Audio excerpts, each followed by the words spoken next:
김현정의 뉴스 쇼.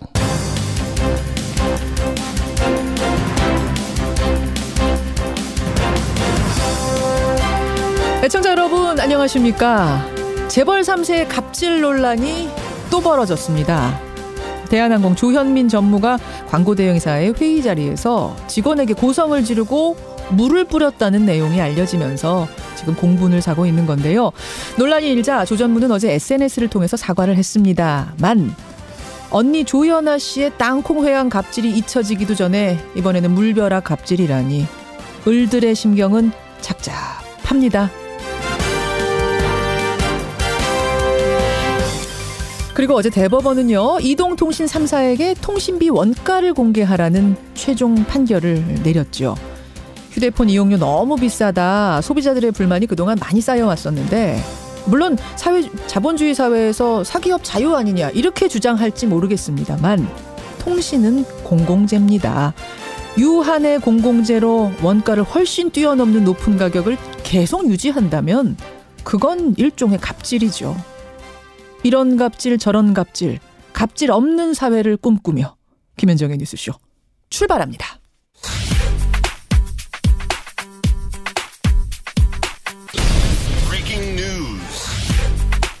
김현정의 뉴스쇼가 주목한 오늘의 포인트, 오늘은 민경남 프로듀서 나와 있습니다. 어서 오세요, 민 PD. 안녕하세요. 오늘 첫 포인트 어디부터 봐야 됩니까?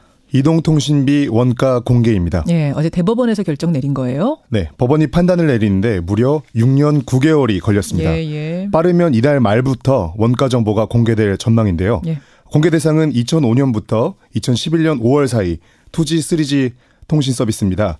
2011년에 소송이 제기됐기 때문에 요즘 많이 쓰고 계신 4G 통신은 이번 공개 대상에서는 빠져 있습니다. 그러니까 LTE 이건 빠진 거예요. 그렇습니다. 예. 네, 물론 이번 판결을 계기로 해서 4G에 대해서도 원가 공개에 힘이 실릴 것으로 보이는데요. 예. 통신비 인하론에도 탄력이 붙을 전망입니다. 그래요. 이건 좀 두고 보죠. 다음 포인트는 뭡니까? 김기식 적법성 판단을 맡기겠다입니다. 지금 정치권이 김기식 금감원장 논란으로 며칠 동안 계속 뜨거운데 어제 청와대가 또 새로운 입장을 냈어요. 네, 어제 청와대는 김기식 원장 관련 핵심 쟁점 4가지를 선관위에 묻겠다고 밝혔습니다. 적법한지 선관위에다 묻겠다. 그렇습니다. 피감기관을 통한 해외 출장, 그리고 국회의원 후원금을 보좌관 퇴직금으로 준 것 등에 대해서 따져보겠다는 건데요. 그렇죠. 또 무작위로 뽑은 피감기관 16곳으로부터 지원을 받아서 19대 20대 국회의원이 해외 출장을 간 경우가 모두 167차례, 그중에서도 한국당이 94차례로 민주당 65차례보다 많다고도 밝혔습니다. 청와대가 이걸 조사해서 밝힌 거예요. 그렇습니다. 이게 어떤 의미일까요? 해석이 분분한데요. 중론은 청와대는 김기식 원장을 내릴 뜻이 없다는 해석입니다. 관행 아니냐 이제 이런 거예요? 네, 피감기관 지원을 통한 해외 출장이 관행이란 점을 강조하면서 야당의 공세를 차단하고 또 선관위 해석을 받아서 적법성 문제까지 해소하겠다는 것으로 풀이되고 있습니다. 선관위 해석 받으면 적법성 논란 해소될 것이다. 이렇게 보는 측이 있는가 하면 또 선관위에서는 이거 문제 있다라고 내릴 수도 있다. 이런 얘기도 나오고 있어서. 네네. 그래요. 이것도 지켜보죠. 다음 포인트요.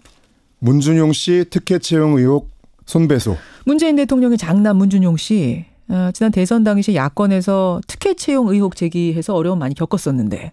네, 당시 의혹을 제기했던 정치인들을 대상으로 손해배상을 제기한 것이 어제 알려졌습니다. 최근에 한 대학에 교수 임용을 신청을 했었는데 지난 대선 당시에 의혹이 제기된 것 때문에 불이익을 당했다는 것이 대학으로부터 소송의 이유라고 합니다. 자유한국당 심재철 의원, 바른미래당 하태경 의원, 국민의당 이준서 전 최고위원과 당원 이유미 씨 등에게 소송을 제기한 것으로 알려졌습니다. 여기까지 오늘의 포인트. 수고하셨습니다. 감사합니다. 여권의 차기 대권 주자 중 한 명인 박원순 서울시장이 삼선 도전을 공식 선언했습니다. 서로가 사랑하고 나누는 삶을 살고 있다고 말할 수 있도록 사람이 행복한 서울, 그 10년 혁명을 완수하고 싶습니다. 박원순 서울시장 어제 서울시장 3선 도전을 공식 선언했습니다. 지난 6년의 성과를 바탕으로 서울의 10년 혁명을 완성하고 싶다. 이런 포부를 밝혔는데요. 일단 첫 목표는 경선 통과입니다. 권리당원 50%에다가 여론조사 50% 방식으로 치러지기 때문에 박영선, 우상호 예비후보는 해볼만 하다. 지금 자신감을 보이고 있죠. 자, 박원순 시장의 3선 도전 포부 오늘 첫 순서로 직접 들어보겠습니다. 연결해보죠. 박원순 시장님 안녕하세요. 네, 안녕하세요. 반갑습니다. 반갑습니다. 일단 제가 첫 질문은 간단 명료하게 드릴게요. 네네. 왜 이번에도 박원순이어야 합니까? 글쎄요. 뭐 여러 얘기들이 있을 수 있겠지만요. 예. 저는 지금 서울은 단절이 아니라 연결과 확장 그리고 진화가 필요하다. 정말 강산이 변하는데도 10년이 필요하잖아요. 예. 내 삶을 바꾸는 서울의 10년 혁명. 문재인 정부와 함께 이루겠다. 이런 생각입니다. 근데 제가 지금 질문하면서 이번에도 왜 박원순입니까? 이렇게 강조한 이유가 네. 일각에서는 지금 피로감 얘기를 해요. 박원순 시장을 네. 본선에다 올리면 서울 시민들이 피로감을 느껴서 본선 경쟁력은 떨어질 거다. 어떻게 생각하세요? 이런 말이 있더라고요. 정치인의 임기에는 기한이 있지만 예. 시민의 삶에는 임기가 없다.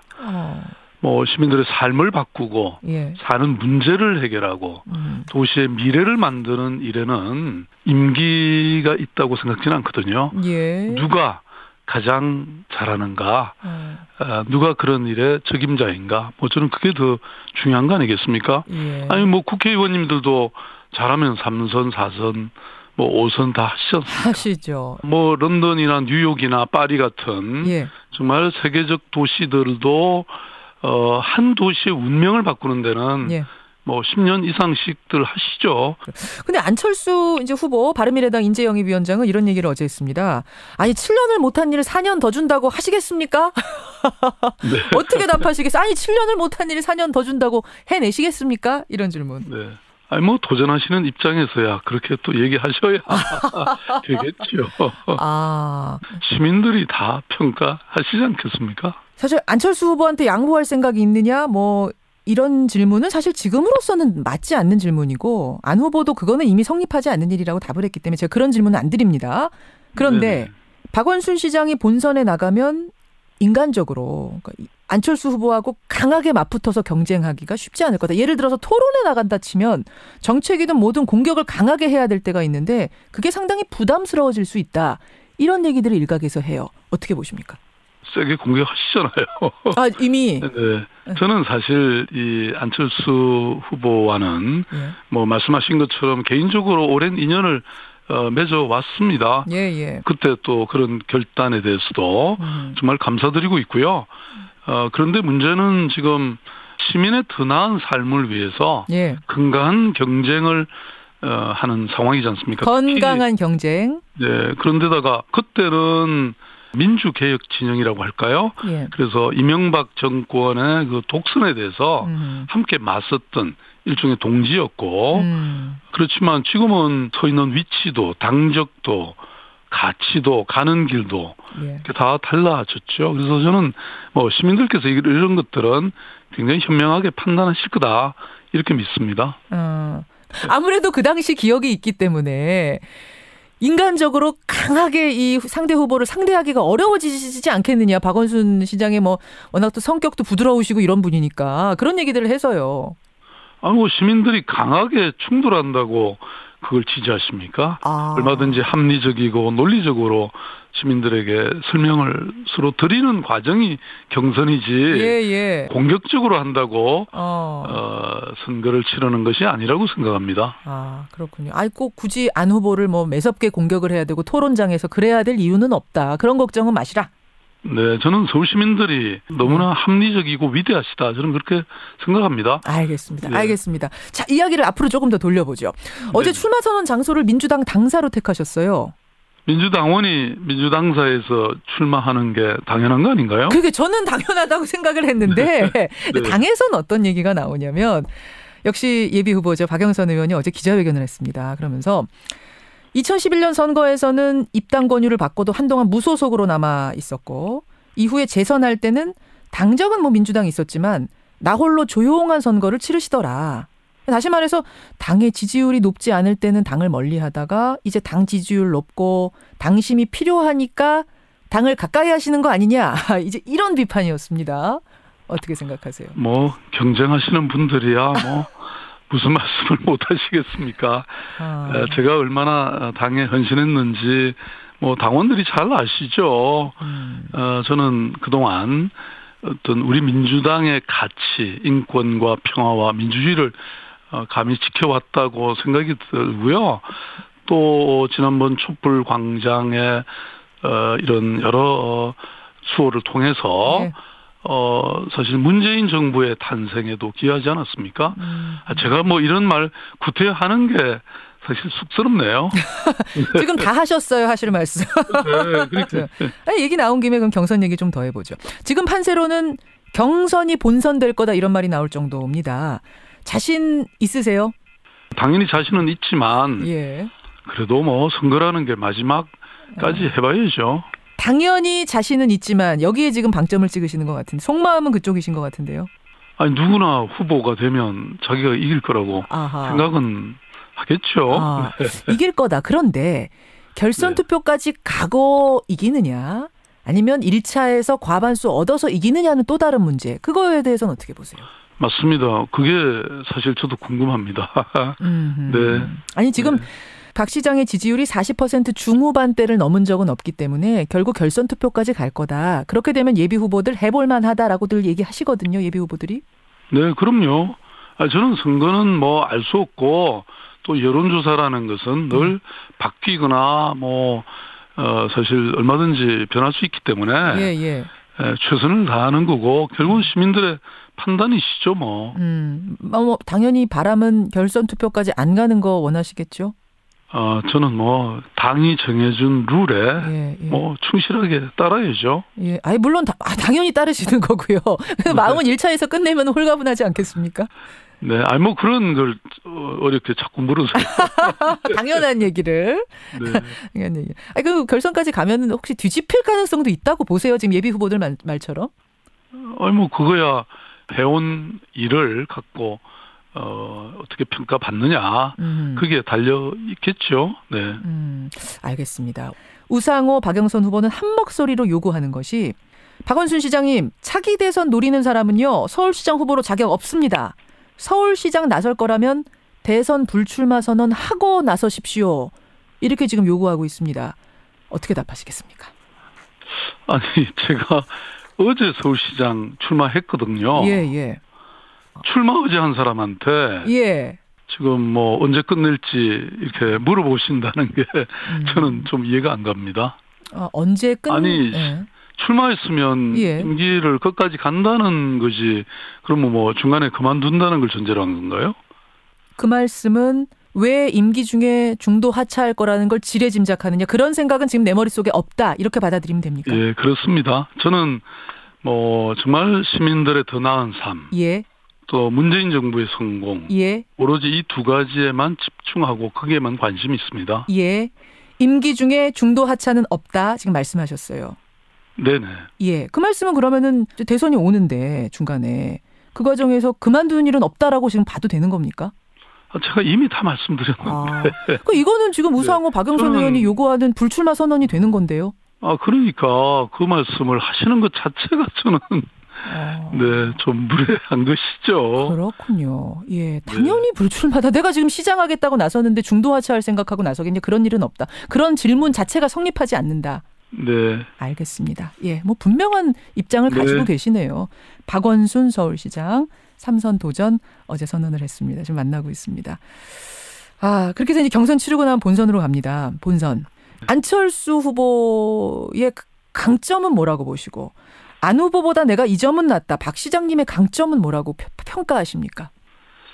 뭐 당을 몇 번이나 만들어 보기도 하고 또 그런 정치를 상당히 저에 비해서는 많이 해보신 분이잖아요. 그렇죠. 네. 그런데 이제 그래도 서울시장으로서는 제가 또 지난 6년 동안을 잘 이끌어 왔기 때문에 뭐 서울 시민들은 그런 점에 대해서 잘 판단하시지 않을까 이렇게 생각합니다. 정치는 안철수인지 모르지만 서울시의 살림은 나다. 뭐 구태여 그렇게 비교하라고 하시니까. 제가 해석하자면 그렇게. 자 그러면은 자유한국당 김문수 전 경기지사 이 추대는 어떻게 보세요? 김문수 후보도 경기도지사라든지 이런 그 행정 경험이 두루 있으신 분이죠. 그러니까 그 부분을 제가 질문 드리는 겁니다. 김문수 지사는 경기지사를 오래 하신 분이기 때문에 이분도 네. 행정, 살림 하실 줄 아는 분이거든요. 그 부분은 박 시장님 강점과 겹치는 거 아닌가? 근데 뭐 또 구태여 말씀드리자면 이분이 요새 뭐 철진한 좌파라고 또 저를 공격하시더라고요. 철진한 좌파의 실험을 위해서 하향 평준화 7년을 했으면 됐지 그 이상은 안 된다 이러셨어요. 저는 그런 철진한 이념으로 도시의 미래를 만들어낼 수는 없다. 이렇게 말씀드리고 싶어요. 김문수 후보는 이런 얘기도 하셨어요. 더 이상 골목 벽화 그리는 그런 수도 말고 베이징과 도쿄를 넘어서는 위대한 대한민국의 상징으로 서울을 나는 만들겠다. 네, 그거는 서울 시민을 저는 좀 모독하는 얘기인 것 같습니다. 서울시는 북경에 못지않는 위대한 도시거든요, 이미. 뭐 여러 가지 평가에서 북경을 훨씬 더 능가하고 있죠. 예. 네. 서울 시민 모독하지 말아라 그 말씀. 네. 벽화 때문에 얼마나 많은 관광객들이 오고 그러는데요. 세계적으로 벽화로 유명한 도시들이 많습니다. 알겠습니다. 네, 아직 그런데 잘 좀 가보시면 좋습니다. 김문수 시장님, 김문수 후보 좀 가보시라. 그런 거. 예, 박원순 시장 만나고 있습니다. 자, 좀 다른 얘기입니다만 지금 최근에 정치 이슈 하나 여쭙겠습니다. 참여연대 출신이시기 때문에 아마 이 질문 어디 가나 많이 받으실 거예요, 앞으로. 참여연대 출신인 김기식 금융감독원장이 피감기관 비용으로 해외 출장 다녀온 게 지금 계속 논란이 되고 있는데 사퇴할 이유는 아니다라고 어제 입장을 밝히셨네요. 예, 그렇습니다. 뭐 제가 알던 김기식 원장은 금감원장으로 충분한 능력과 자질이 사실 있는 사람이죠. 그리고 지금 물론 뭐 그런 여러 이 사실들이 나오고 있습니다만은 좀 지나친 정치 공세가 아닌가. 정치 공세가 그런 거는 좀 바람직하지 않다 이렇게 생각합니다. 근데 금융감독원장으로서의 능력과는 별개로 좀 참여연대는 어제 이 출장 문제가 있다 입장 밝혔고요. 그동안 청와대 인사에 있어서 쭉 우군이었던 정의당도 어제는 김기식 원장은 자진 사퇴다라고 당론으로 요구를 하기도 했고. 이런 상황이라면 그러니까 능력과는 별개로 문제라고 바라보는 시각이 더 우세한 건 아닌가요? 사람의 실력과 능력도 참으로 그 공직에서는 소용되는 거 아니겠습니까?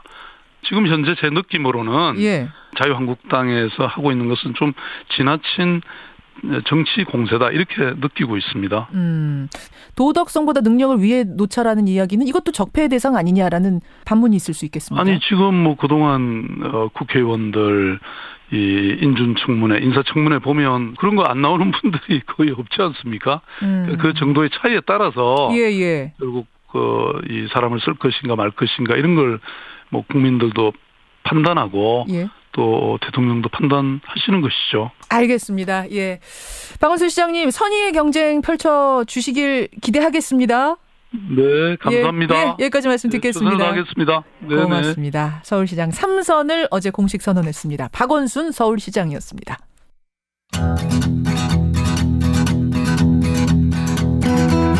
김현정의 뉴스쇼는 청취자 여러분의 참여로 이루어집니다. 트위터, 페이스북, 레인보우 게시판, 그리고 단문 50원, 장문 100원의 유료 문자 샵 1212, 우물정 1212 통해 참여하실 수 있습니다.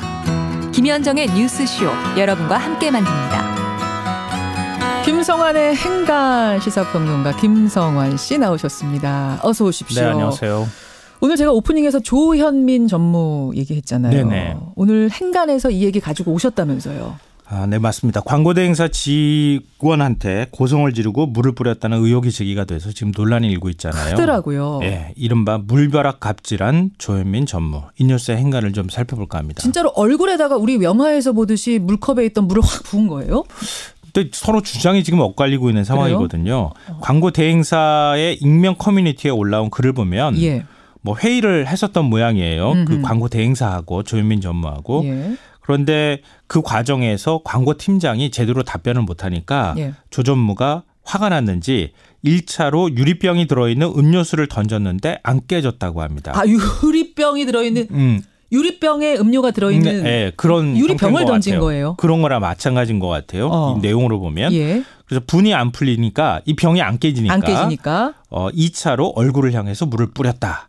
이게 이제 처음에 올라온 글 내용이에요. 지금은 이제 삭제가 됐지만. 삭제가 됐어요. 근데 대한항공이 밝히고 있는 내용을 보면 뭐 유리병이나 이런 게 아니고 물이 든 컵을 회의실 바닥으로 던졌다. 그래서 물이 튄 것은 맞다. 직원한테.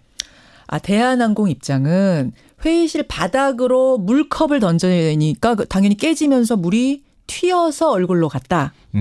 그러니까 직원 얼굴을 향해서 물을 뿌린 것은 아니다. 이렇게 지금 얘기를 하고 있습니다. 엇갈리고 있거든요. 그러니까 아주 디테일하게 설명을 서로 지금 하고 있지 않은 상황이기 때문에 정확한 사실은 알 수 없지만 어쨌든 뭔가를 던졌고 물이 튄 것은 맞습니다. 얼굴에 물이 뿌려졌는지 아니면 몸에 튄 것인지는 모르지만.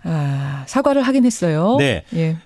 어제 SNS에 조 전무가 공개적인 사과를 했는데요.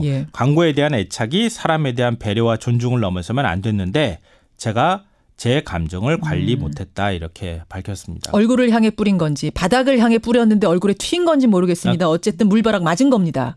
물벼락 갑질 의혹에 휩싸인 조현민 대한항공 전무.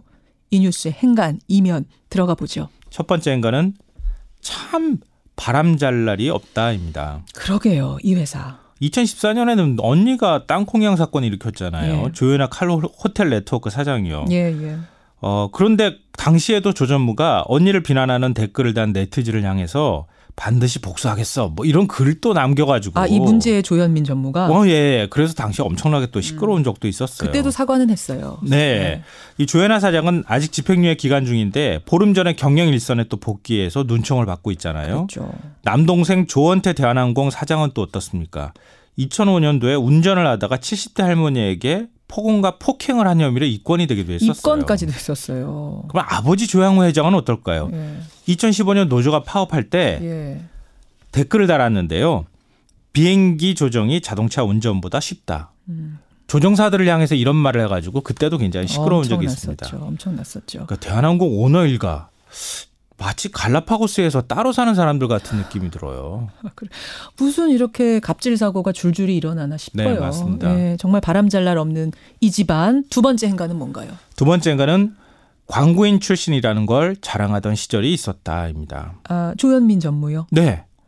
광고인 출신이에요. 실제로. 그래요? 미국에서 커뮤니케이션 학을 전공을 했고요. 귀국해서 입사한 첫 직장이 광고 대행사였습니다. 2년 정도 여기서 다니다가 대한항공으로 이제 옮겼거든요. 대한항공 광고가 굉장히 좋은 평가를 많이 받았잖아요. 광고상을 막 휩쓸 때. 맞아요. 역시 광고 홍보 전문가, 조현민 전무가 있어서 좀 다르구나. 이런 평가까지 들었거든요. 광고 분야를 아는 사람이면 광고 대행사 사람들을 어떻게 대해야 됩니까? 전문가들을 더 존중해야죠. 전문가는 전문가를 존중하는 거거든요. 프로는 프로를 존중하는 거거든요. 이거 초등학생들한테 물어봐도 아는 대답이에요. 성질 난다고 함부로 행동해도 될까? 광고업계에서는요. 조 전 전무의 갑질이 이번이 처음이 아니란 얘기가 나옵니다. 어떤 얘기가 나오는데요? 이 36살이거든요. 조 전무가. 회의 도중에 펜을 던졌다. 뭐 나이 지긋한 국장들에게 반말 폭언을 했다. 뭐 이거보다 더 심한 사례들도 막 얘기가 제보가 나와요. 지금 쏟아지는군요. 네. 언론사에 많이 얘기가 있는 모양입니다. 조현민 전무가 올린 사과문 보면 광고에 대한 애착 때문에 그런 것처럼 이렇게 표현이 되어 있는데요. 진정한 애착이 뭔지 다시 한번 배워야 될 것 같습니다. 아니, 광고에 대한 지금 저 방송에 대한 애착이 있으면 막 물 뿌려야 되는 거예요. 방송 못하는 사람한테. 출연하는 저한테 이렇게. 무슨 말입니까 이게. 자, 마지막 행간은요. 마지막 세 번째 행간은 참 바람 탈 줄 모른다입니다. 이번에도 바람 얘기예요? 비행기가 바람을 거스르면 어떻게 됩니까? 큰일 나죠. 대한항공이잖아요. 대한항공 조정 제대로 해야 되는 거 아닙니까? 바람 좀 제대로 탈 수 있게 해야 되는 거 아닙니까? 그러게요. 요즘 대한항공 잘 나가거든요. 실적이 좋아서 7년 만에 처음으로 배당도 했어요. 주가도 고공행진하고 있습니다. 그러니까 직원들은 지금 열심히 한다는 얘기 아니에요? 그럼요. 직원들이 보면 얼마나 속 터질까 저는 좀 안 됐어요. 직원들. 이런 상황에서 이렇게 사고 탁 터지면은 오너 리스크 발생하면 어떻게 되겠습니까? 직원들 다리 힘 팍 풀리죠. 주주들도 힘이 풀릴 것 같아요. 주주들도. 맞습니다. 그렇죠. 그래요. 여러분 어떻게 보십니까? 김성환 씨 수고하셨습니다. 네, 고맙습니다. 만약 사람 있는 쪽을 향해서 유리병을 던진 게 사실이라면 그건 살인미수 아닙니까? 이승희님 문자 주셨고 박성식님 무조건 이건 폭행죄네요. 박경홍님 드라마 리턴의 현실판입니까? 부유층의 탈선을 그렸던 그 드라마도 떠오르신다는 이야기까지. 저는 얼굴에 물 붓는 거 드라마에선 참 많이 봤는데 현실에선 한 번도 못 봤거든요. 이게 흔한 일인가요? 입으로 갑니다.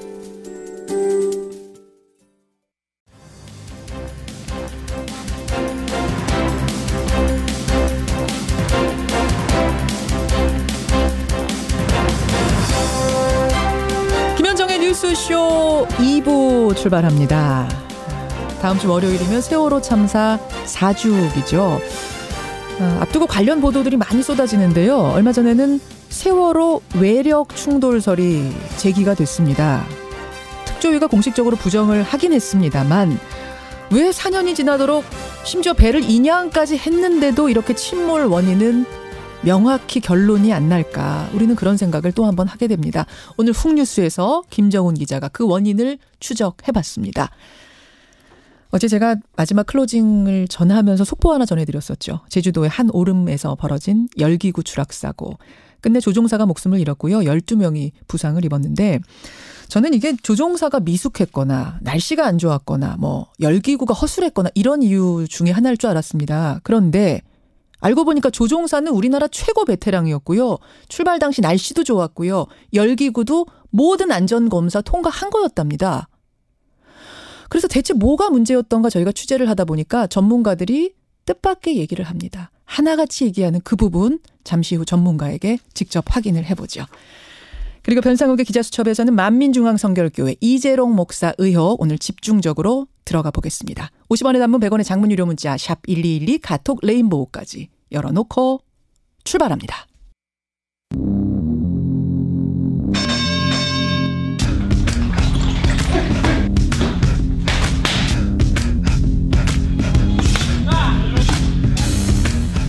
김현정의 뉴스쇼 금요일의 코너입니다. 뉴스 속으로 훅 파고드는 시간이죠. 훅뉴스. 오늘도 김정훈 기자 나오셨습니다. 어서 오세요, 김 기자. 네. 자, 오늘 훅뉴스 무슨 얘기를 좀 다뤄볼까요?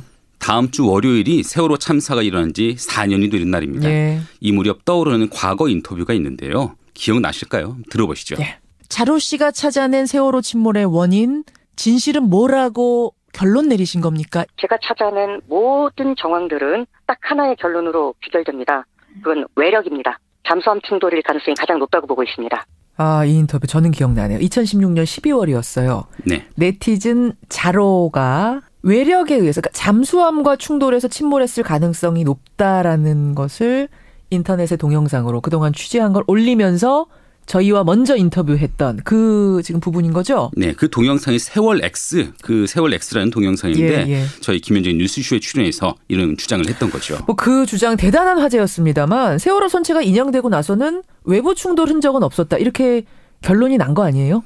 그러니까 그런 상황이 되니까 또 자로는 섣부른 단정은 바람직하지 않다 이러면서 모든 걸 내려놓고 떠나고 싶은 심정이다 이렇게 또 밝히기도 했어요. 그러니까 한 발 물러서는 것처럼 보였는데 그렇죠. 최근 다시 세월호 침몰 원인을 두고 논란이 커지고 있네요. 이게 외부 충돌이 확인됐다 이런 이야기까지 나오고 있고요. 그러게요. 오늘 훅뉴스에서는 논란의 전모 그리고 그 이면을 짚어보려고 합니다. 사실은 사고가 나고 나서 오래지 않아서 수사 결과는 나왔잖아요. 네. 그때 우리 그거부터 한번 좀 짚어볼까요? 참사가 있고 나서 6개월 만에 검찰은 수사 결과를 통해서 침몰 원인을 설명했습니다. 당시 조은석 대검찰청 형사부장의 말로 들어보시죠. 예. 세월호는 선사 측의 무리한 증톤 및 과적으로 인해 복원성이 현저히 악화된 상태에서 운항하던 중 조타수의 조타 미숙으로 인한 대각도 변침으로 배가 자연으로 기울며 제대로 고박되지 않은 화물이 좌측으로 쏠려 복원성을 잃고 침몰하게 된 것으로 파악되었습니다. 그동안 제기됐던 다른 선박이나 암초 등과의 충돌설, 좌초설, 폭침설, 잠수함 충돌설, 국정원 개입설 등은 모두 사실 무근인 것으로 확인되었습니다. 예. 네, 그러니까 원인으로 지목된 게 크게 5가지였는데요. 그렇죠. 사고 전에 이미 세월호를 수리 증축하면서 무게가 늘고 좌우 불균형이 됐다는 게 첫 번째 원인이고요. 무리한 증축에. 네. 사고 당일에 국한해서 보면은 과적 또 평형수 부족, 화물 고박 불량 그리고 조타 미숙 등의 4가지가 원인으로 꼽혔습니다. 그렇죠. 이런 게 그러니까 종합적으로 섞이면서 침몰됐다 이거였잖아요. 맞습니다. 그런데 최근 이를 부인하는 조사 결과가 나오고 있거든요. 국회하고 또 유가족 등에 의해서 구성된 세월호 선차조사위원회가 있습니다. 있죠. 그 선조위가 올해 초에 네덜란드 해양연구소를 찾아서 실험을 해봤다고 해요. 이게 25분의 1로 축소한 세월호 모형에 검찰 수사 결과로 드러난 그 조건들을 적용해서 실제 운행을 시켜봤다는 거죠. 근데 이 상태로는 배가 급회전하거나 전복되지 않더라는 겁니다. 그러니까 수사로 밝혀진 상황을 똑같이 재현했는데 그 당시 바다 환경이며 배 상황이며 근데 배가 침몰하지 않더라? 네. 그럼 지금 유가족이나 선체조사위의 의혹은 수사가 혹시 잘못된 거 아니냐 뭐 이런 의심을 하는 겁니까? 실험 결과를 받아든 선조위 측은 그동안 국민이 세뇌되어 왔다 이렇게까지 말을 하고 있는데요. 선조위의 권영빈 1소위원장의 말로 들어보시죠. 그러죠. 화물을 과적한다고 배가 그렇게 자빠지지 않고요. 뭐 고박불량이라 해서 그렇게 침몰하지 않고 그다음에 배각도 좋다? 크게 돌렸다 그래서 배가 자빠지지 않아요. 국민들은 뭐 그런가 보다 하고 넘어간 거죠. 침몰 원인을 왜곡시킨 거는 심하게 말하면 국민을 세뇌한 거죠. 검찰이 국민을 세뇌한 거다? 네, 그렇게 말을 하네요. 야, 이렇게까지 얘기한 건 너무 단정적으로 얘기하는 거 아닙니까? 네, 이 점도 함께 살펴보시면 어떨까요? 어떤 겁니까? 검찰은 2014년 수사 결과를 발표하면서 선박해양 플랜트 연구소, 그 연구소의 시뮬레이션 결과 역시 기소 내용에 부합했다 이렇게 밝혔거든요. 예. 하지만 알고 보니 그때도 연구소의 실험 결과는 검찰의 수사 결과와 일치하지 않았던 것으로 드러났습니다. 그래요? 연구소 관계자의 말입니다.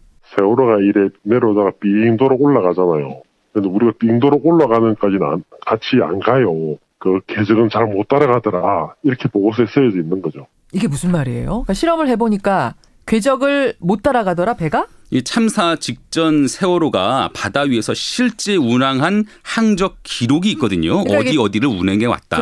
그렇죠. 그런데 검찰이 제공한 데이터를 적용해서 시뮬레이션 실험을 해보니까 역시 그 항적대로 배가 가지 않더라는 겁니다.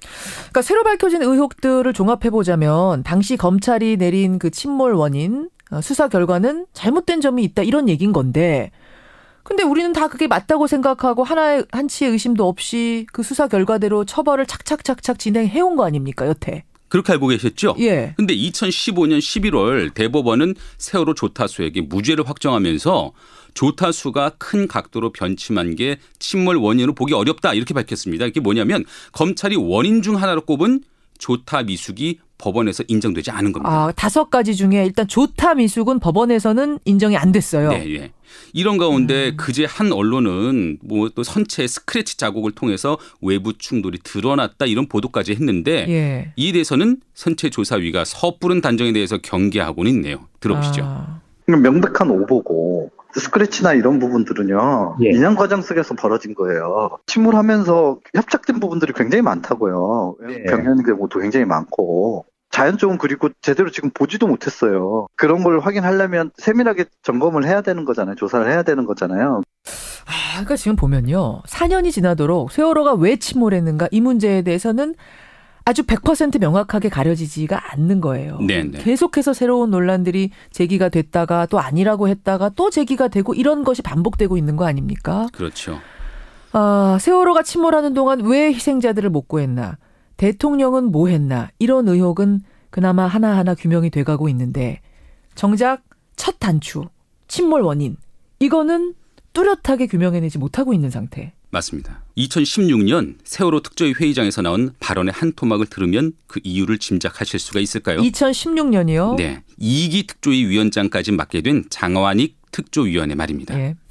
화주들은 화물 피해 배상 신청을 하면서 피해 업체 명칭, 연락처, 피해 화물의 종류와 수량, 중량 등에 관한 정보를 제출했습니다.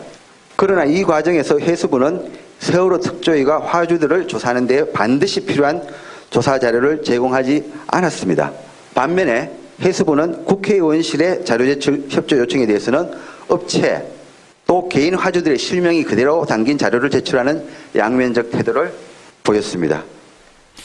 이게 말이 좀 어려운데 그러니까 과적이 세월호 침몰의 중요한 원인 중에 하나였잖아요. 네. 그에 대한 자세한 정보를 해수부가 특조위, 1기 특조위에 알려주지 않았다? 근데 그 자료, 주지 못하겠다는 그 자료를 국회의원실은 툭 건네받았다는 거죠. 그런 자료까지 특조위가 건네받지 못했다는 겁니다. 그 당시에. 이렇게 핵심 정보조차 공유받지 못하는 상황이 있었고요. 또 침몰 원인을 찾기 위해서는 선체를 직접 조사해서 뭐 조탁이나 기계장치에 문제가 있지는 않았는지 그리고 논란이 되는 외부의 충돌 흔적이 있지는 않은지 알아봐야 하지 않겠습니까? 그래서 이걸 드러내야 원인을 밝혀낼 수 있다. 이거 아니었어요. 맞죠. 그렇죠. 그런데 어떤 논란이 있었는지 기억하실 겁니다. 대놓고 이 인양을 반대했던 목소리가 적지 않았죠. 그렇죠. 2014년 11월 저희 CBS 라디오에 출연했던 자유한국당 김진태 의원의 목소리에 이어서 정미용 전 아나운서 또 박완석 어버이연합 사무부총장의 발언을 이어서 들어보시죠. 인양을 해야 되냐 말아야 되냐를 말하기가 사실 좀 죄송스럽긴 합니다. 그렇지만 이제 그 인양하지 않는 것도 하나의 방법으로 가능성을 열어놓고 논의해봐야 한다고 생각합니다. 바닷물에 쓸려갔을지도 모르는 그 몇 명을 위해서 수천억의 혈세를 써야겠습니까? 당신들이 인양하고 싶으면 국민성금 1,200억 모은 거 그걸로 인양하세요. 인양 반대한다. 니들 돈으로 해. 니들 돈으로. 그러니까 이게 참 인양하려면 니들 돈으로 해라. 유족들을 상대로 저렇게 말을 해서 참 유족들이 상처도 많이 받고 그랬었어요. 맞습니다. 실제 박근혜 정부 아래에서 이런 목소리들이 거침없이 터져나왔습니다. 세월호는 침몰 1년이 지나서야 우여곡절 끝에 인양이 결정되긴 했지만 그 후 계획된 인양 완료 시점을 9개월이나 넘긴 지난해 4월에야 육상에 옮겨졌죠. 그 과정에서도 논란이 많았잖아요. 네. 정부 당국의 일방적 결정과 집행들이 유족 또 특조위원들의 반발을 사기도 했는데요. 1기 특조위원으로 활동했던 박종훈 변호사는 이렇게 떠올리고 있네요. 그 전면적인 방해 내지는 은닉, 은폐 그런 거가 있었으니까요. 닷도 잘라버리고 그 스킬라이저라고 방향을 결정하는 것도 다 잘라버렸잖아요. 우리하고 협의한 적도 없고 가족들한테 협의한 적도 없고 어느 날 보니까 뭘 싣고 나가더라. 그래서 솔직히 말씀드리면 인양하기 전 단계에서 뭘 빼돌렸는지 우리는 알 수 없어요. 세월호 1기 특조위원 박종훈 특조위원의 말이었는데, 그러니까 배를 인양하는 당시에도 상의도 안 하고 닷도 잘라버리고 방향타도 잘라버리고 이랬다라는 얘기를 지금 하는 거예요. 선체가 이미 훼손됐다는 거죠. 그러면은 침몰 원인을 정확하게 밝혀내는 데는 선체가 사실은 보존이 되는 게 상당히 중요한 건데. 온전하게요. 예. 그 과정에서도 훼손이 돼서 이분은 과연 이게 들어 올려져서 원인을 정확하게 규명할 수 있을지 의심스러웠다 이 말인 거잖아요. 지금 현재 그런 의심까지도 든다라는 겁니다. 완벽하게 조사 결과가 나올까. 그렇군요. 그러니까 지금 보면은 세월호 참사를 둘러싼 숱한 의혹들을 규명하려는 시도들이 번번이 이렇게 저렇게 다양하게 막혀왔었다는 얘기예요. 맞습니다. 이게 침몰 원인뿐만이 아니었죠. 해수부에 대한 감사를 해봤더니 특조위 활동을 방해하라는 문건이 발견됐습니다. 또 실제 구 여권 출신 특조위원들은 박근혜 전 대통령의 7시간 관련 수사에 항의에 일괄 사퇴하기도 했고요. 그랬었죠. 또 조윤선 전 장관이 이끌던 청와대 정무수석실 보수단체를 동원해서 세월호 유족 비난 집회를 열도록 한 사실이 드러나기도 했습니다. 그러니까 이제 와서 생각해보면 사실 침몰 원인이라는 거는 사고가 났을 그 당시에서 멀어지면 멀어질수록 더 밝히기 어려운 거 아닙니까? 그렇죠. 그러니까 그 당시에 총력을 다해서 모든 정보를 동원해서 모든 인력을 동원해서 뭔가 했었어야 되는데 이런저런 방해 작전들에 의해서 계속해서 번번이 막혀오다 보니까 침몰 원인이 지금도 또렷하게 규명이 안 되고 아직까지도 이 얘기 저 얘기가 나왔다 들어갔다 나왔다 들어갔다 이런 거 아니에요? 앞으로도 결론이 날지 모르겠습니다. 아이고 참, 참 조직적인 방해가 있었던 건 아닌가라는 생각도 하게 돼요. 네, 오죽하면 침몰 원인을 왜곡시키고 국민을 세뇌해왔다 이런 비판까지 터져 나올까요? 그러게요. 의혹을 말끔히 털어내기 위해서라도 또 침몰 원인을 가려내는 일은 필수적입니다. 물론 가장 중요한 이유도 있죠. 세월호 가족협의회 유경근 집행위원장의 말로 들어보시죠. 우리 유가족, 특히 엄마 아빠의 입장에서 내 자식이 무슨 일을 겪었는지를 알아야 하는 건 당연한 것이고요. 그 원인을 철저하게 규명했을 때 비로소 그런 일들이 다시 반복되지 않을 수 있는 것이죠. 그러니까 재발 방지를 위해서라도 이 침몰 원인은 정확히 규명했으면 좋겠다. 하고 가야 한다. 이런 말씀인 거죠? 네. 그래야 책임 소재도 분명히 가려낼 수가 있고요. 이렇게 남겨진 숙제들은 현재 운영 중인 선체조사위원회 그리고 새롭게 출범한 사회적 참사 특별조사위원회에 맡겨지게 됐습니다. 사회적 참사 특조위 가운데 세월호 참사 진상규명 소위원회 그 소위원회를 맡은 문호승 위원장의 말로 들어보시죠. 이렇게 4년이 되도록 지금 정확한 침몰 원인이 밝혀지지 않아서 저도 안타깝게 생각을 하고 2기를 운영하면서는 그 침몰 원인을 밝히기 위해서 수사권하고 기소권이 없어서 한계는 있지만 이런 국가기관과 협력해서 밝혀낸다면 많은 성과가 있을 걸로 기대를 합니다. 이것이 4월 16일 날 일어났던 그 사람들의 문제가 아니고 오늘 우리의 안전의 문제이고 내일 우리 아이들의 생명의 문제라는 거를 다시 한번 생각을 해보신다면 좋겠습니다. 네, 또 문호승 위원장은 세월호에 대한 국민들의 관심이 낮아지는 점에 대해서 우려를 덧붙이기도 했습니다. 4년이나 지났는데 왜 아직도 이러느냐, 왜 아직도 물고 늘어지느냐라고 하시는 분이 혹시 계실지 모르겠습니다만 답은 아까 그 위원장 말처럼 오늘 우리 안전의 문제고 내일 우리 생명의 문제다라는 걸 생각하면 이거는 4년이 지났다고 해서 이젠 그냥 가자라고 할 문제는 아니라는 그런 지적이 저는 와닿네요. 네. 관심의 끈을 놓지 말아야겠습니다. 그렇습니다. 예, 다음 주 월요일 세월호 4주기 그날을 앞두고 오늘 훅뉴스 김정훈 기자였습니다. 수고하셨습니다. 네.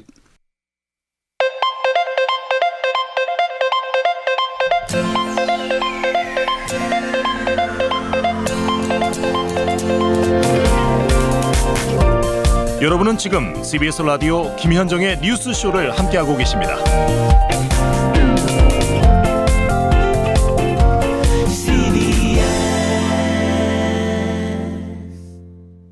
어제 제주에서 발생한 관광용 열기구 추락 사고 얘기를 이번에는 좀 해보려고 합니다. 하늘 높이 날던 열기구가 갑작스럽게 돌풍을 만나서 추락한 건데요. 13명이 탑승을 했었고 조종사는 끝내 목숨을 잃었습니다. 나머지 탑승객들도 크고 작은 부상을 당한 상태. 알고 보니까요. 어제 비행이 이 업체의 첫 비행이었답니다. 사실 저는 이 소식을 이제 처음 들었을 때는 이거 뭔가 허술한 열기구였거나 날씨가 안 좋았거나 아니면 조종사가 미숙한 사람이었던 게 아닌가 이런 의심들을 했는데 알고 보니까 조종사는 정말 우리나라 최고의 베테랑이었고요. 출발 당시에 날씨도 좋았고 열기구도 모든 국가의 안전검사를 통과한 거였답니다. 그럼 대체 뭐가 문제였던 건가? 저희 취재 결과 전문가들은 뜻밖의 말을 합니다. 제주라는 곳 자체가 문제였다. 하나같이 지적을 하는데요. 이게 무슨 말일까요? 그중에 한 분, 전문가 한 분을 익명으로 연결해 보겠습니다. 선생님 안녕하세요. 네, 안녕하세요. 예, 먼저 어제 사고. 그러니까 하늘 높이 올라갔던 열기구가 어떻게 갑자기 추락을 한 거래요? 먼저 이번 사고로 인해 그 숨진 조종사의 면목을 빌며 부상당한 탑승자의 빠른 쾌유를 바랍니다. 예. 이번 사고는 제주도에서 있을 수 있는 충분히 예상될 수 있는 갑작스러운 기상악화에 해당됩니다. 그러니까 추락하는 과정을 좀 설명해 주세요. 날던 것이 어떻게 추락을 한 거라고 지금 조사가 되고 있습니까? 갑자기 기상악화로 센 바람이 들어온 겁니다. 그럴 때 조종사는 지상으로 착륙을 해야 하거든요. 예. 그런데 그 착륙 과정에서의 문제가 발생한 겁니다. 근데 승객들은 다 가벼운 찰과상, 타박상인데 조종사는 돌아가셨어요. 왜 조종사만 그렇게 크게 된 거죠? 큰 사고를 당한 거죠? 조종사는 그 비행과 사고 시 최선의 조치를 다했다고 판단은 됩니다. 예. 하지만 더 나은 조치를 할 수 있어야 했습니다. 돌풍의 영향일 수 있지만 1차 하강 때 지상 충돌이 너무 강해서 탑승객이 밖으로 빠져나가는 상황이 된 겁니다. 탑승객은 그러니까 튕겨 나간 거고. 예. 조종사는 끝까지 조종관을 잡고 있었던 거고. 원은 이제 탑승객이 가능한 탑승 바스켓 안에 있어야 되고 그렇게 유도해야 합니다.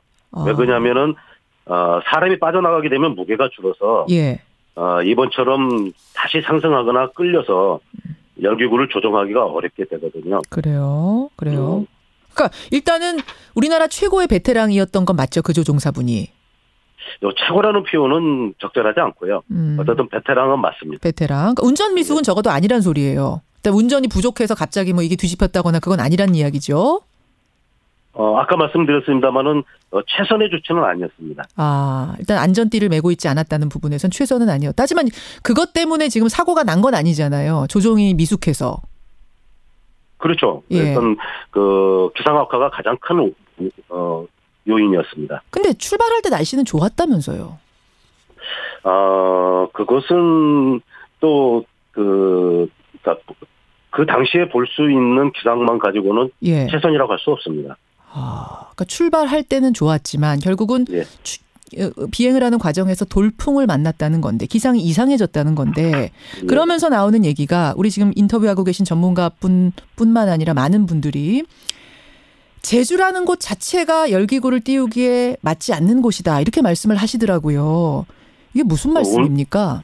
우려했던 상황이 현실이 된 겁니다.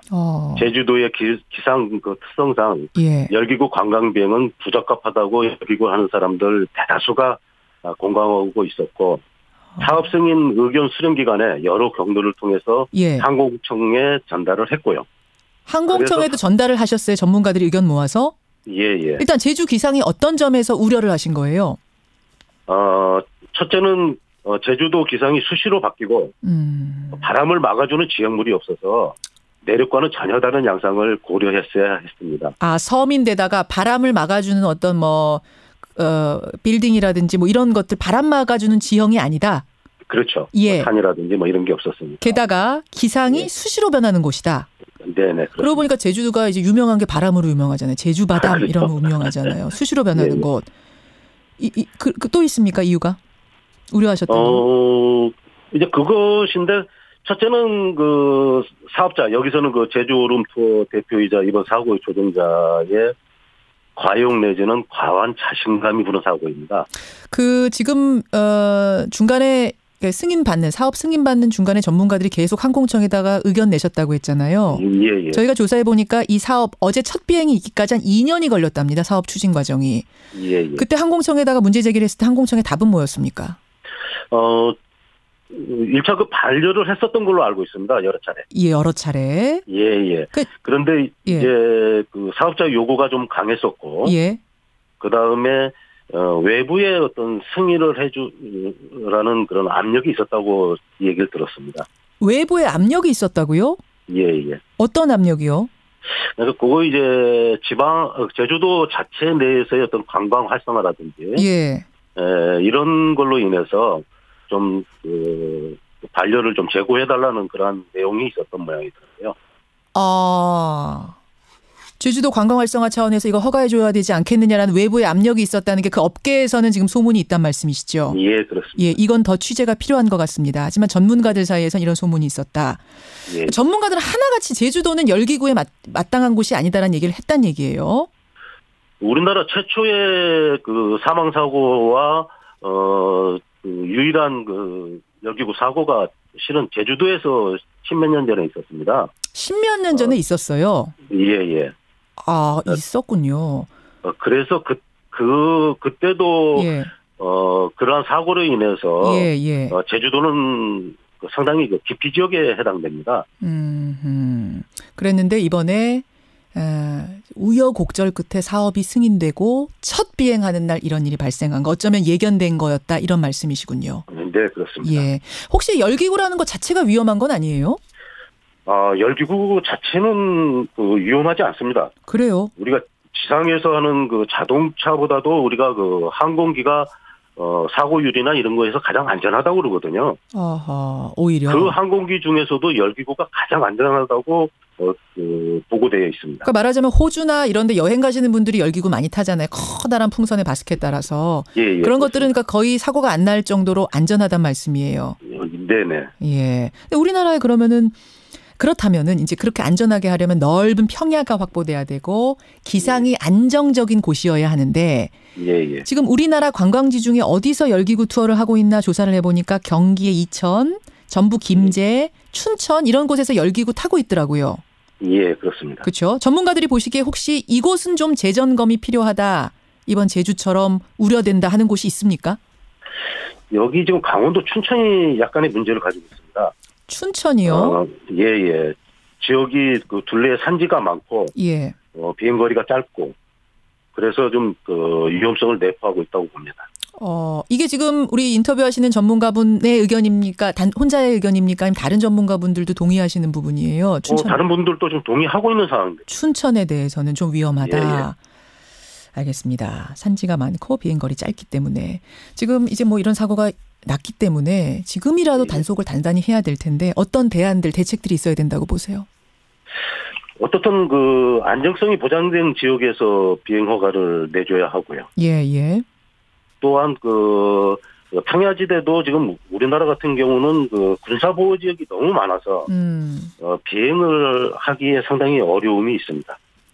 우리나라 같은 경우는. 네네. 예.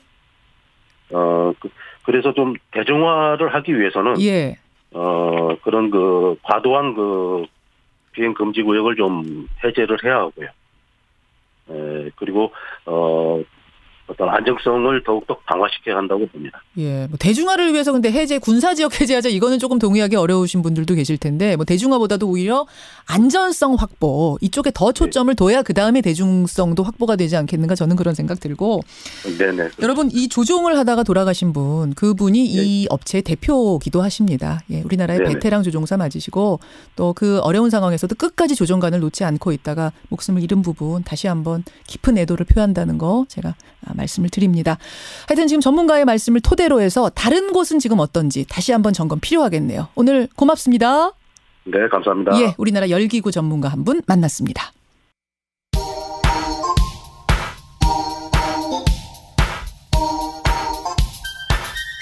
김현정의 뉴스쇼 CBS 라디오와 함께하고 계십니다. 저는 퇴근길 시사자키 정관용입니다. 열기구 타보신 분들이 꽤 많으시네요. 양재하님, 열기구는 대기가 안정적인 곳에서 운행을 해야 되는데 제주는 바람의 속도와 방향이 수시로 바뀌는 곳입니다. 그런데다가 어떻게 영업 허가를 내줬는지 이해가 안 간다. 정광주님도 똑같은 얘기하셨어요. 바람이 센 곳이 제주인데 어떻게 가능했을까? 그렇죠. 예. 오늘 참 사고 얘기를 2부에서 여럿 하게 됐는데 세월호 얘기 들으시면 다시 먹먹해지시는 분들 많으세요. 곽태희님, 8672님, 뭐 진두현님, 1688님 외에 많은 분들이 4주기 앞두고 먹먹한 가슴으로 문자 주셨습니다. 아, 조현민 대한항공 전무 물벼락 논란 들으시거든. 김한식님, 재벌 자녀들이 다 이렇게 문제는 아니겠죠. 하지만 문제 있는 사람이 분명히 있긴 있는 것 같습니다. 그런 사람들이 일선에 나서지 않았으면 좋겠어요. 하셨고, 이선화님, 재벌 갑질 청산해야 됩니다. 이거 적폐 중에 적폐다. 이런 씁쓸한 문자들. 변상욱 기자 어서 오십시오. 네, 안녕하십니까. 저는 아까도 말씀드렸지만 물벼락이라는 거는 드라마나 영화에서나 봤는데. 예. 맞아 보셨어요? 혹시? 맞아 본 적 없어요. 뭐 군복무 시절에 얼음 깨고 들어가서 뭐 물속에 들어가 이런 거는 있었지만.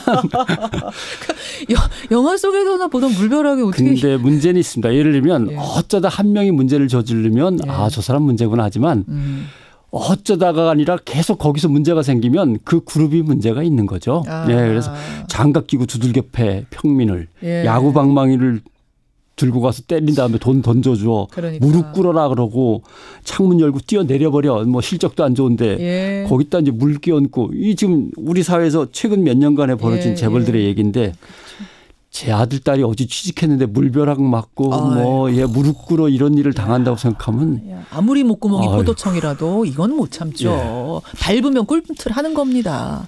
아이고 참. 지금 많은 분들이 분노의 문자 보내주고 계시고 재벌의 품격이라는 걸 좀 생각했으면 좋겠다. 우리가 얼마 전에 아파트 품격 뭐 택배 논란 얘기하면서도 했었는데 우리 사회의 품격이란 단어를 다시 생각하게 하는 아침이다. 저는 그런 생각 드네요. 자, 기자수첩 갑니다. 기자수첩.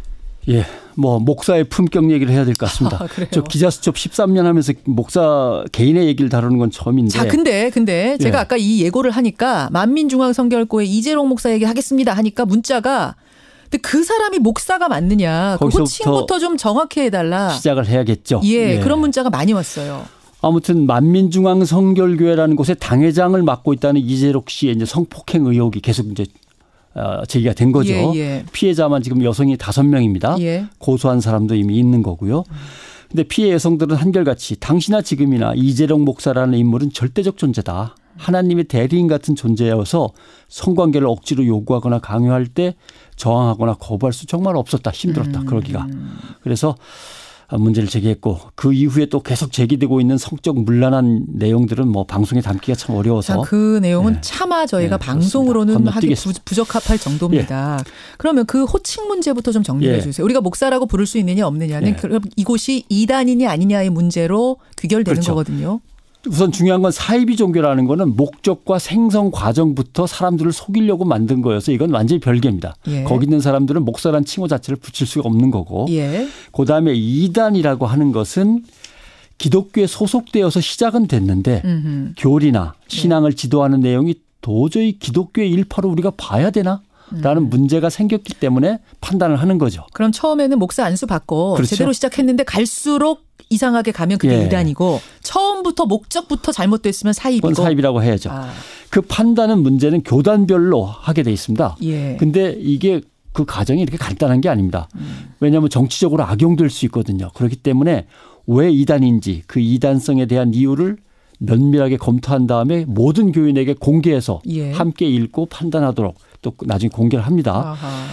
다수 교단들이 문제가 있어서 상종할 수 없는 이단으로 규정을 하면 예. 그때는 이제 한국 기독교 총연합회 등 기독교 연합 기관들이 나서서 제재를 또 가하게 되는 거죠. 그렇군요. 그래서 그럼 장로교, 감리교는 이름도 다르잖아요라고 하는데 그건 역사적 배경이 다르니까 서로 다른 이름을 갖고 있는 거고요. 예.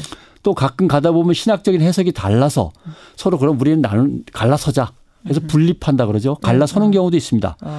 그러나 그렇게 다른 교단이 됐다 하더라도 예. 개신교의 교파 교단들은 서로 신학적인 대화가 가능하고 선교의 발전을 위해서 협력하고 교류한다는 판단을 하면서 다른 교단이라고 부르지 이단이라고 부르지는 않습니다. 그렇죠. 예. 그렇죠. 그러니까 이단으로 규정된다고 하면 어떤 곳은 약간 이상하고 예. 어떤 곳은 도대체 말이 안 돼. 거기에도 또 정도 차이가 있죠. 있죠. 예. 각 교단별로 이단 사이비 조사 연구위원회가 다 이제 있고요. 거기서 이단 여부를 가리는 과정을 거치는데 장기간 조사를 하고 증인 참고인을 불러서 신문하고 토론을 벌이고 자문을 구하고 그런 다음에 단계가 여러 가지입니다. 예의주시 좀 수상해. 불건전한 사상을 갖고 있음으로 확인됨. 예. 집회 참석 금지. 거기서 모일 때 모이지 마라. 같이 가지 마라.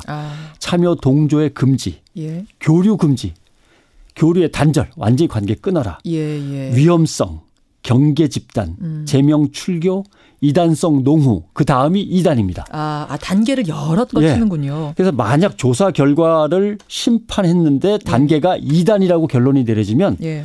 죄송하지만 이건 기독교가 아니라고 간주하는 겁니다. 사실상. 자, 그러면 지금 이재록 씨와 만민교회는 주요 교단에서 어떻게 이 장기간의 조사 결과 어떻게 규정했습니까? 원래 소속은 예수교 대한성결교회 소속입니다. 그런데 예. 1990년에 예성총회에서 이 씨를 이단으로 규정했습니다. 90년에 이미. 예.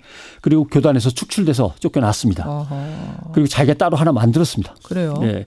또 장로교에서 가장 큰 예수교 장로회 통합 측이 예. 1999년에 이단으로 규정했고 그렇군요. 예장 합신 측도 2000년에 이단으로 규정했고 예. 1999년에 한국 기독교 총연합회도 극단적인 신비주의를 갖고 있는 이단으로 규정을 했습니다. 여러 교단들의 예. 연합에서도 결국 다른 교단들은요. 하면 다른 교단들은 가장 큰 교단들과 소속 교단이 이렇게 결정을 했으니까 거기에 그냥 준용하면 되는 거고 또 한국 기독교 총연합회가 이단으로 규정을 해버렸으니까 따로 조사할 필요도 없는 거죠. 사실 이 얘기는 기독교인들은 거의 다 알고 계세요. 그런데 이제 그렇지 않은 분들 비기독교인들 사이에서는 지금 보도가 막 되고 목사라고 되고 있으니까 아니 기독교 목사가 어떻게 저런 이제 이런 얘기를 하시는 거죠. 이재록 씨가 어떻길래라고 하는 궁금증을 가지실 수 있는데 길게 설명하면 어렵습니다만은 성경적으로는 도저히 용납하기 어려운 상식으로도 황당한 내용들을 풀어놓은 거죠. 나는 깨끗한 피를 가져서 죽음이 피해간다. 1998년 발언. 예. 하나님이 나에게 재림을 알려주셨는데 곧 휴거될 거를 알려주셨다. 뭐 이런 얘기도 있고 2000년 전 성경에 등장하는 모든 인물들 중요한 인물들이 우리 교회에 다 나타났다. 뭐 이런 것도 있고 무엇보다도 근데 이재록 씨와 만민중앙교회라는 곳은 방송계에서 동물의 왕국 얼룩말 사건으로 제일 유명하죠. 얼룩말 사건이 뭐예요? 1995년 5월 12일 그러니까 이재록 씨가 이단으로 파문을 당하고 쫓겨났은 지로 한 5년쯤 지나서 MBC에서 이걸 주목했습니다. PD수첩이었던 그렇죠. 거예요? 예. 목자님 우리 목자님이라는 제목으로 PD수첩 밤 11시에 방송을 하기로 돼 있었는데 만민중앙교회 교인들 200여 명이 MBC로 몰려와서 포위하고 일부 신도들은 방송국 주 조정실 가장 중요한 철제문을 뜯고 들어가서 거기까지 항의를 하는 게 아니라 막 코드를 뽑고 방송시설을 만져가지고 방송이 5분 만에 중단됐습니다. 기억하는 분들 꽤 많으실 거예요. 그래서 남산 MBC 중계소에서 비상용으로 보관하고 있던 다큐멘터리 자연은 살아있다. 동물의 세계 다큐멘터리를 내보냈는데 그 내용이 이제 얼룩말이었습니다. 줄무늬의 충돌이라고. 비상방송이 나왔는데. 근데 그 줄무늬의 충돌 얼룩말은 서울에서만 방송이 그나마 된 거지 지방은요. 까만 스크린에 밑에 방송 상태가 고르지 못한 죄송합니다. 이런 거 나가고 배경음악으로 육기 구라모드의 로맨스가 흘러나오고 뭐 대형 사고네요. 진짜 방송사에 길이길이 남을 대형 사고가 났네요. 그랬더니 또 이 만민중앙성결교회라는 곳에서 쳐들어온 신도들은 저희는 아무것도 건드린 게 없습니다. 저절로 중단된 겁니다. 하나님이 역사하셨습니다. 저절로. 그래갖고 이 사건을 동물의 왕국 사건 또는 얼룩말 사건이라고 해서 방송계에서는 유명하죠. 그랬어요. 담당 PD는요. 교회 신도들이 계속 미행을 하면서 따라다녔습니다. 그래서 쓱 나타나고 안녕하세요. 만민교회 사람입니다. PD님을 존경합니다. 이렇게 하고 또 사라지고 얼마나 무서웠겠어요. 예. 그래서 MBC는 다시 만민중앙교회 이재록 씨 편을 다음 날 다시 편성해서 내보냈습니다. 이때 내용 중에 뭐 신격화, 시한부 종말론, 사람 병든 거 다 고쳤다는 거짓 치유 사건, 그다음에 재정 횡령 문제 등을 이제 담고 있었는데 문제는 여기에서도 성폭행 문제가 있었습니다. 그런데 법원에 가처분 신청을 내가지고 만민 쪽에서 MBC에서 졌습니다. 그 방송은 못 내보냈어요? 성폭행 그 개인의 프라이버시한 문제는 방송하지 말라고 해서 그 부분은 잘라내고 방송을 한 거죠. 그렇군요. 그런데 그때 만약에 그 내용까지 다 방송을 할 수 있었다면 혹시 피해 이런 성폭행 피해는 더 줄일 수 있었던 건 아닌가 하는 아쉬움도 남는 거죠. 지금 좀 그 나오고 있는 성폭행 신도들의 성폭행 증언이 뭐냐 알려달라 몇 개라도 이런 주문이 들어와서 제가 몇 개만 좀 알려드릴까요? 그러니까 이재록 목사 전화를 받고 서울의 한 아파트를 찾아갔더니 여기는 천국이다. 아담과 하와가 벗고 있지 않느냐. 너도 벗으면 된다. 뭐 이러면서 성폭행을 저질렀다든지 개인 거처 주소 알려주고 오라고 하고 다른 사람한테 말하지 말고 와라 했다든지 성폭행을 한 후에 뭐 남들은 뭐 알약도 먹고 오던데 하면서 피임을 강요했다든지 이런 다수의 피해자 한 30명 된다고 하죠. 예, 그리고 여러 명이 한꺼번에 한 방에서 즐겼다라는 의혹도 제기가 됐는데 뭐 아무튼 그런 것들을 확인을 해봐야 되는 문제고요. 그러게요. 지금 의혹이 이렇게 제보들이 들어오고 있는 바로 그 문제 곳에 대한 얘기를 하고 있습니다. 마지막 마무리. 예, 교회나 사찰이나 이런 곳에서 영적인 지도자 신분을 맡고 있는 사람들이 저지르는 비위는 또 다른 성격을 갖고 있습니다. 왜냐하면 정신적 지도자, 영적 지도자, 파더, 신의 대리인 이런 사람이라고 돼 있으니까 일반 신도들은 전적으로 의지하고 신뢰를 하는 그런 관계란 말이죠. 그렇죠. 거기서 그걸 이용해서 성적인 폭력과 학대가 저질러진다는 거는 그냥 타인끼리 만나서 저질러진 게 아니라 마치 친족이나 가족 관계에서 윗사람이 아랫사람을 괴롭힌 거나 마찬가지인 그런 상황입니다. 그래서 훨씬 더 심각하고 죄질이 나쁘고 사회에 악영향을 미치는 거죠. 그렇죠. 예. 여기까지 오늘의 기자수첩. 수고하셨습니다. 고맙습니다.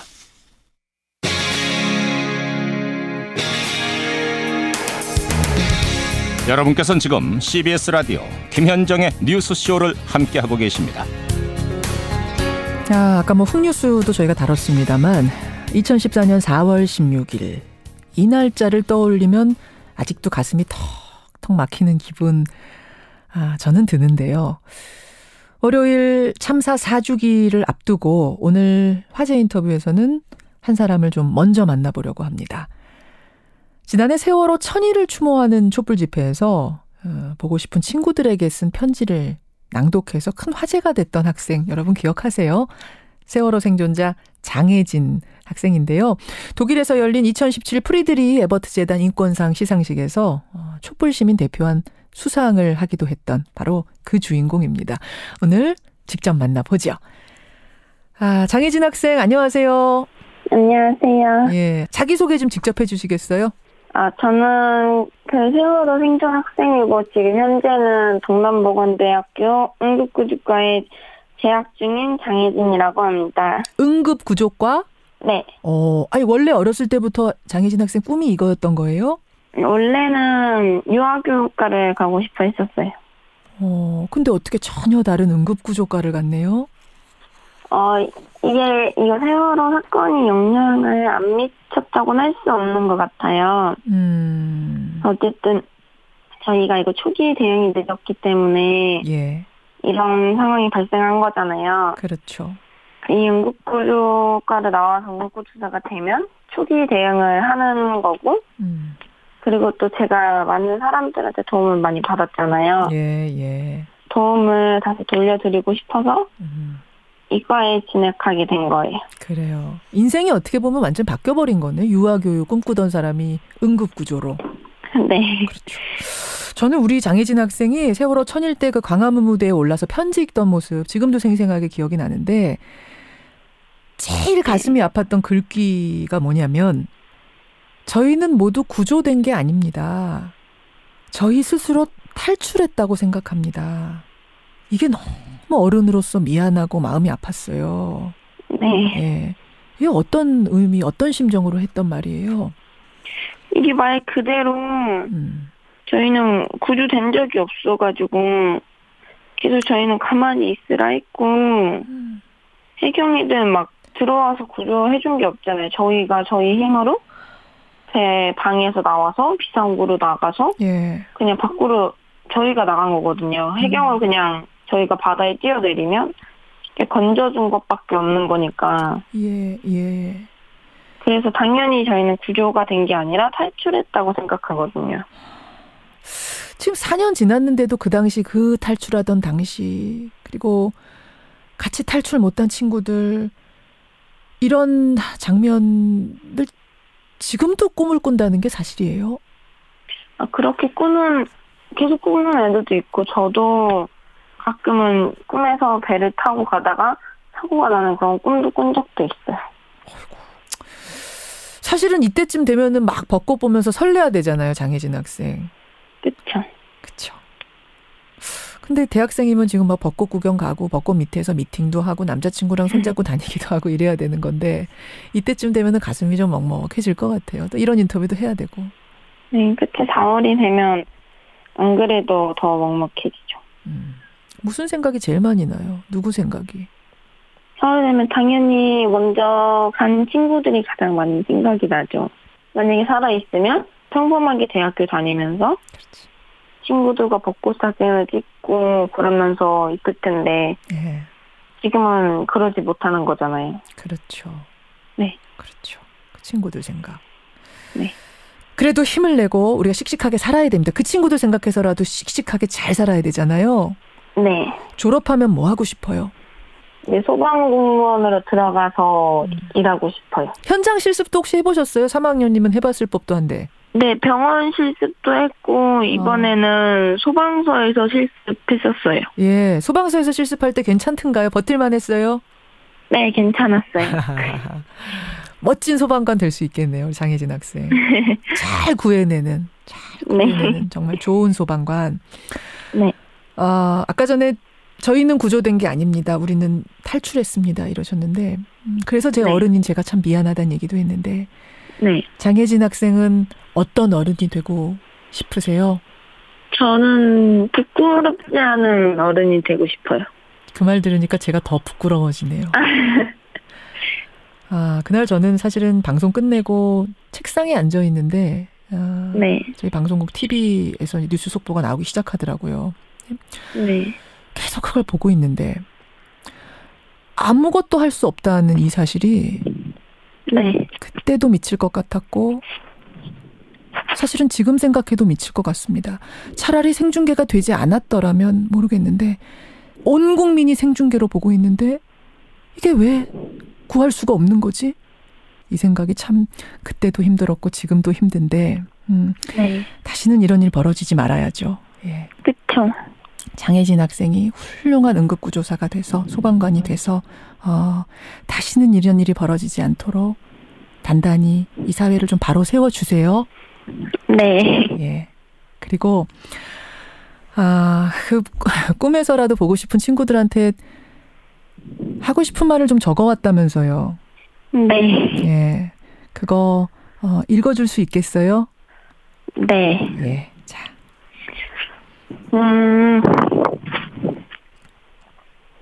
우리는 너희들을 잊지 않고 기억하고 있을 테니까 우리가 나중에 너희들을 다시 만나는 날이 올 때 우리들을 잊지 말고 18살 그 시절 모습을 기억해줬으면 좋겠어. 그래. 그 얘기 그때 하던데 너무 보고 싶어서 답장이 안 올 줄 알면서도 메시지를 보내놓고 받지 않을 걸 알면서도 전화도 걸어본다. 지금도 그래요? 다 그러는 것 같아요. 이렇게 페이스북에 들어가가지고 어차피 안 볼 걸 알지만 그래도 거기다 쓰기도 하고 그러죠. 그래요. 아마 그 친구들 페이스북 다 봤을 거예요, 하늘에서. 그리고 응원하고 있을 거예요. 친구들을 위해서. 네. 이제 악몽 그만 꾸고 꽃구경도 가고 미팅도 하고 그러세요, 장혜진 학생? 네. 그래요. 오늘 고맙습니다. 네. 예, 세월호 생존 학생이죠. 그 독일에서 인권상을 이제 그 촛불 시민들한테 줬는데 그때 이 학생이 가서 대표 수상을 했습니다. 장혜진 학생이었습니다.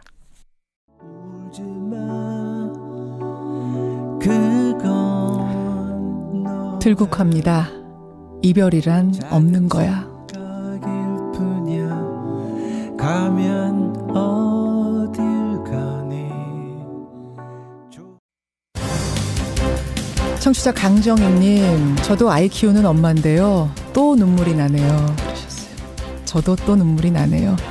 월요일에 뵙겠습니다. 고맙습니다.